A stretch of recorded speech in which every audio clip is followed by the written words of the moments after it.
সকালবেলাটা শুরু করলাম ডিটক্স ওয়াটার দিয়ে। হ্যালো এভরিওয়ান, আমি পারমিতা চলে এসেছি নতুন একটি ভিডিও নিয়ে। তো সকালবেলা আমি ভাত বসিয়ে দিয়েছি, এদিকে সবজি, শাক, মোচার ঘন্ট সব আমি কেটে রেখেছি। আর দেখতেই পাচ্ছ তাও করতে করতে আমার ভাত হয়ে গেছে। এবার চলো শাকটা বসিয়ে দেবো। শাকটা করতে করতে এদিকে আমার মশলাগুলোও করে নিতে হবে, মশলাগুলো সব কেটে রেখেছি। তো চলো এবার মশলাটা বেটে নিয়ে আসি।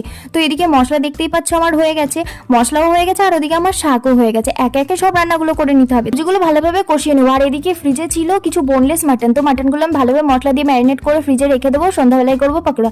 আর মোচার ঘন্ট করার জন্য এদিকে মুসুরি ডাল আর মোচা আমি প্রেসার কুকারে বসিয়ে দিয়েছি। আর এদিকে দেখো আমার সবজিটাও ফুটে গেছে, হয়ে গেছে। তো চলো এবার মোচার ঘন্টটা করে নিই। তো যাই হোক, অবশেষে আমার রান্না কমপ্লিট হলো। তো চলো এবার খাওয়া দাওয়া করে তোমাদের সাথে আবার পরে দেখা হবে। সারাদিনের সব কাজকর্ম সেরে সন্ধ্যাবেলায় স্নান টান সেরে আমি সন্ধ্যা জেলে এদিকে বর্ণি এসেছিল সন্ধ্যাবেলায় মোমো, আর মোমো টোমো খাওয়ার পরে আমি সেই মাটন পকোড়াগুলো ভেজে নিলাম। তো দেখতে পাচ্ছ আমার মাটন পকোড়াগুলো কত সুন্দর হয়েছে, কত সুন্দর কালার এসেছে। তো চলো মাটন পকোড়াগুলো আমরা খেতে থাকি, ততক্ষণে ভিডিওটা এখানে শেষ করছি। দেখা হচ্ছে নেক্সট একটা ভিডিওতে, বাই।